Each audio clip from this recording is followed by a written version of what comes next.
निश्चित भाव में देखो आम सरकार आसला परठारू आमे जो माने असहाय बुला गाई गोरु अच्छी कुकुर अच्छी से थैथान वर्तमान कांजियार व्यवस्था करा गोशालार व्यवस्था करा अधिक रु अधिक गोशाला करा एवं जो माने आग्रही अच्छी गोशाला करने सरकार तरफ आम पाखापाखि 52 लाख टंका इंफ्रास्ट्रक्चर डेवलपमेंट करने दौचु एवं सरकार तरफ गोशाला पर्पज जमी देवार व्यवस्था करा जाउची एवं जो बुढ़ा गाई गोरु बुला गाई गोरु को जो माने रखिबे तार पालन भरण पोषण करिवे ताकू मध्य वर्ष को 20,000 टंका देवार व्यवस्था करा जाइछि एवं एबे निश्चित भाव में आमर जो रही सरकार लक्ष्य मोहन माझी सरकार लक्ष्य आमर गोसंपद को आम वृद्धि करवा एवं आमर जो देशीय गाई अच्छी तार सुरक्षा करवा एवं ताकू अधिक रु अधिक आम किपरि भाव में दुग्ध उत्पादन क्षेत्र में आम वर्तमान प्रचेष्टा करूछु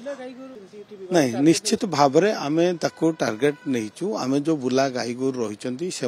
आम सुरक्षा देवा सहित से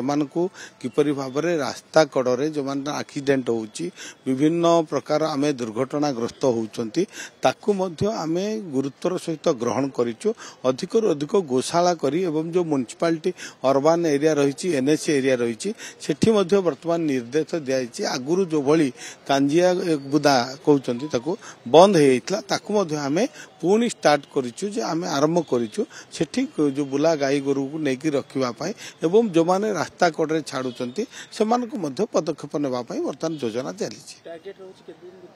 निश्चित भाव आम यथाशीघ्र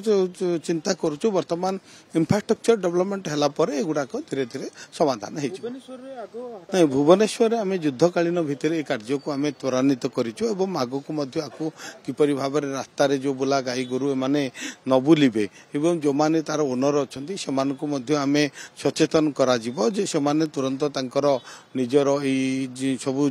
प्राणी मानकु निज निज घर को नेबा पाए एवं अलगा जो रही ताकू मध्य आमे अलगा जगह थैथान करिवार व्यवस्था करूछु।